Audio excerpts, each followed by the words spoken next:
Hi everyone, मैं doctor Neha Tiwari स्वागत करती हूँ आप सभी का हमारे यूट्यूब चैनल पे।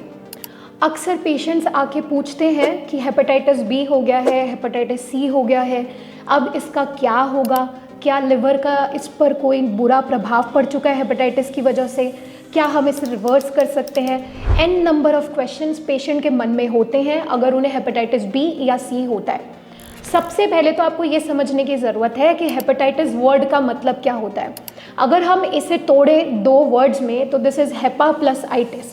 हेपा वर्ड यूज़ होता है लिवर के लिए एंड आइटिस वर्ड यूज़ होता है किसी भी तरह के इन्फेक्शन या इन्फ्लेमेशन के लिए। तो हेपेटाइटिस का सिंपल सा मतलब है ऐसा इन्फेक्शन जो लिवर को ही टारगेट करता है, लिवर के सेल्स को ही परेशान करता है और बीमार करता है।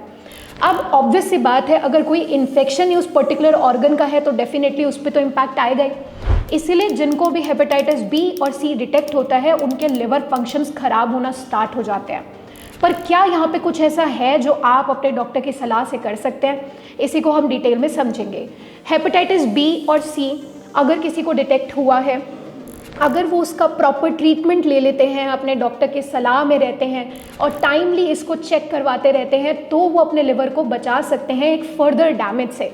अदरवाइज हेपेटाइटिस सी और बी लिवर के लिए काफ़ी डेंजरस साबित हो सकते हैं, क्योंकि हेपेटाइटिस सी और बी अगर किसी को डिटेक्टेड है तो डेफिनेटली उनका लिवर नॉर्मल नहीं है। जितने भी सेल्स हैं लिवर के अंदर उनमें टॉक्सिसिटी है, वो बीमार हैं, डेफिनेटली वो फैटी लिवर में जाएंगे। फैटी लिवर से वो नेक्स्ट स्टेज में पहुंचते हैं जिसमें लिवर के सेल्स में स्टिफनेस होना स्टार्ट हो जाता है, जिसे हम लिवर फाइब्रोसिस बोलते हैं। And then liver fibrosis ultimately advance stage of liver disease में भी कन्वर्ट हो जाता है, जिसे हम लिवर सिरोसिस बोलते हैं। जैसे जैसे लिवर की बीमारी आगे बढ़ती जाती है उसी तरह से सिम्टम्स की सिवियरिटी भी पेशेंट में बढ़ती जाती है। शुरुआत होती है नॉर्मल गैस्ट्रिक डिरेंजमेंट से, जो कि आगे चलकर पेट में पानी भरना, पीलिया हो जाना, सूजन होना, सांस की दिक्कत होना, जनरलाइज स्वेलिंग हो जाना, इन सब चीज़ों में भी बढ़ जाता है। और कुछ पेशेंट्स को ब्लीडिंग एपिसोड्स भी हो सकते हैं, या एनल रीजन से, या माउथ से, या नोजल एरिया से। तो ये कुछ चीज़ें हैं जो कि डे बाय डे बढ़ती जाएंगी अगर हेपेटाइटिस बी और सी को कंट्रोल नहीं किया जाए। अब अगर किसी को बी और सी डिटेक्ट हो गया है तो सबसे पहले तो आपको दो तरह के टेस्ट उसमें करवाने पड़ते हैं। एक टेस्ट होगा जो ये बताएगा कि बी और सी प्रेजेंट है बॉडी में, और दूसरा टेस्ट होता है क्वांटिटेटिव टेस्ट, जो ये बताता है कि कितना क्वांटिटी में हेपेटाइटिस बी का वायरस एंड हेपेटाइटिस सी का वायरस उस पर्टिकुलर इंसान के अंदर है। तो सबसे पहले ये दोनों टेस्ट आपको करवाने चाहिए अपने डॉक्टर की सलाह से, और देखना चाहिए कि अगर ये बीमारी डिटेक्ट हुई है तो किस स्टेज पे है और आपको फर्दर किस तरह से बढ़ना है, ताकि आप इसकी प्रोग्नोसिस को बेटर कर सकें। डॉक्टर्स के हिसाब से एंटीवायरल ट्रीटमेंट चलता है जो कि वो 84 डेज तक चला सकते हैं, और उसके बावजूद भी अगर आपकी क्वांटिटेटिव रिपोर्ट में क्वांटिटी कम होती हुई नहीं दिखती या बहुत मेजर रिडक्शन नहीं मिलता तो ये आगे भी ट्रीटमेंट बढ़ सकता है। तो आप एक अंदाज़ा ले लीजिए कि 3 to 6 मंथ्स के बीच में डेफिनेटली इसका ट्रीटमेंट डॉक्टर चलाते हैं।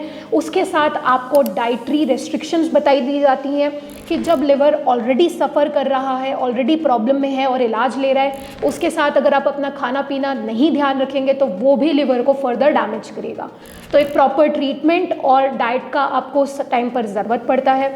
आफ्टर दैट जब हेपेटाइटिस बी और सी रिपोर्ट्स में नेगेटिव हो गया है, दिस डज नॉट मीन कि दोबारा आपको वो नहीं आ सकता। तो यहाँ पे इस चीज़ को बहुत अच्छे से समझिएगा। अगर किसी को हेपेटाइटिस बी और सी होता है तो आप उसको with the treatment and diet रेमिशन में ला सकते हैं, मतलब कि आप उसको शांत कर सकते हैं कि वो वायरस आपकी बॉडी में असर करना बंद कर दे, रिपोर्ट्स में नेगेटिव हो जाए, उसकी जो इतनी मल्टीप्लिकेशंस हो रही थी बॉडी में, यानी जो क्वांटिटी बढ़ती जा रही थी, वो कम हो जाए। पर वो अभी भी है, क्योंकि वायरस को आप ख़त्म नहीं कर सकते। तो अब आगे क्या करना है आपको? आगे आपको अपने डाइट का ध्यान देना है और रूटीन चेकअप में हेपेटाइटिस बी और सी के टेस्ट कराते रहने हैं, ताकि आप ये क्लियर रह सकें कि ये अभी लेटेंट स्टेज में है, अभी शांत स्टेज में है और आपके बॉडी पे कोई इम्पैक्ट नहीं डाल रहे। इसके साथ हर वो चीज़ जो लिवर को फिर से बीमार कर सकती है और हेपेटाइटिस बी और सी को फिर से उतना पावरफुल कर सकती है कि वो फिर से आपके लिवर पे आके इम्पैक्ट करना स्टार्ट कर दे, वो सारी चीज़ें आपको अवॉइड करनी है, जिसमें अल्कोहल, स्मोकिंग कंप्लीटली प्रोहिबिटेड है, आपको नहीं करना चाहिए। आपको बहुत ज़्यादा नॉनवेज नहीं लेना है, डेली बेसिस पे नॉनवेज नहीं लेना है, क्योंकि हाई प्रोटीन है तो लिवर पे उतना ही जोर पड़ेगा डाइजेशन में। डाइट अपनी अच्छी रखनी है, लिवर फ्रेंडली डाइट लेनी है, जो कि मैंने आपको लास्ट वीडियो में बताया भी है, तो आप हमारे चैनल पे जाके उस वीडियो को समझ सकते हैं। इस तरह की लिवर फ्रेंडली डाइट को आप ऐड कीजिए।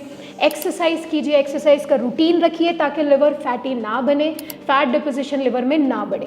तो ये कुछ चीज़ें हैं जो आपको आगे भी ध्यान देनी पड़ेंगी, क्योंकि हेपेटाइटिस बी और सी डिटेक्ट हो गया तो उसका इलाज ज़रूर कर दिया जाता है, लेकिन अगर आप ध्यान ना दें, सही टाइम पे केटर ना करें तो आपके लिवर के लिए बहुत बुरा साबित हो सकता है। आगे चल के आपके लिवर में ये क्रोनिक लिवर डिजीज़ कर सकता है, जो कि अधिकतर लोगों का मानना होता है, अधिकतर डॉक्टर्स का मानना होता है कि इरिवर्सिबल हो जाती है। इवन कुछ सिम्टम्स भी ऐसे बॉडी में बनने लग जाते हैं जो इरिवर्सिबल हो जाते हैं।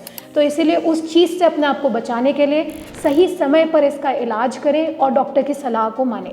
हम मिलेंगे एक नेक्स्ट वीडियो में एक और न्यू इन्फॉर्मेशन के साथ। अगर आपको लिवर संबंधित कोई भी तकलीफ हो तो आप कमेंट सेक्शन में अपनी क्वेरी पूछ सकते हैं या नीचे दिए गए नंबर पर संपर्क करके हमारी टीम के साथ कनेक्ट कर सकते हैं। हम मिलेंगे नेक्स्ट वीडियो में, तब तक अपना ख्याल रखिए। धन्यवाद।